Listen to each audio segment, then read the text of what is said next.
मन चंचल है। हर बार जब मन गलत व्यवहार करता है तो यह आपकी बात नहीं मानेगा। अपनी विवेकशील बुद्धि का उपयोग करके इसे समस्थिति में वापस लाएं। आपका मन काबू में हो सकता है और नहीं भी हो सकता है। इसके परिणाम अलग अलग हैं।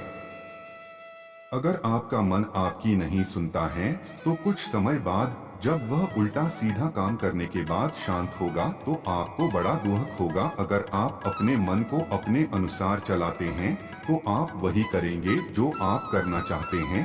फिर इसमें विवाद का कोई विषय न कुछ अच्छा हो। इस उद्देश्य से अगर कोई काम शुरू करता है तो आने वाले समय में इसका अंत कभी बुरा नहीं होगा। इंद्रियों से मिटने वाली प्यास पहले अमृत जैसी लेकिन बाद में जहर का सामान लगती है। मैंने आपको बनाते समय कोई गलती नहीं की। आपको अपने आप को वैसे ही देखने की जरूरत है जैसे मैं आपको देखते हैं। आकर्षण कभी प्यार का आधार नहीं हो सकता। जो वास्तव में प्रेम करता है उसमें दिव्यता और शुद्धता होती है।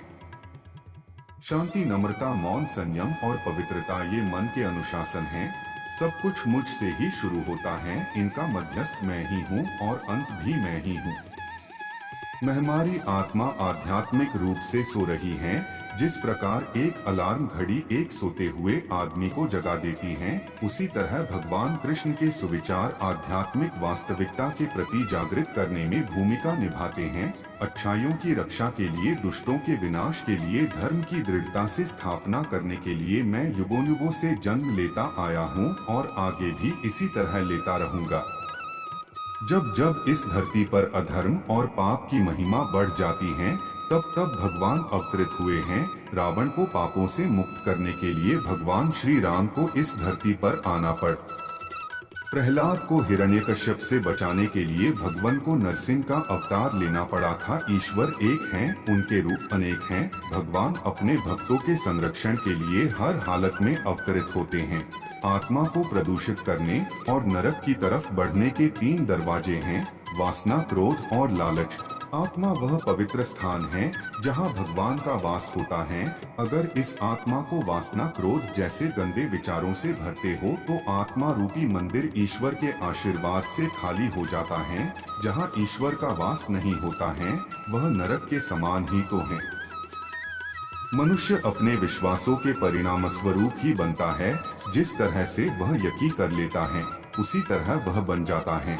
असली खुशी की कुंजी यही है कि अपने मन से इच्छाओं के बोझ को हल्का कर दो। कुछ पाने की चाहत आप जितनी अधिक रखते हो आप उतने ही निराश होते हैं। आपको जो करना है उसी को करो। घमंड से मत करो, कामना से मत करो, द्वेष भावना से मत करो, बल्कि प्यार, दया और विनम्रता से करो।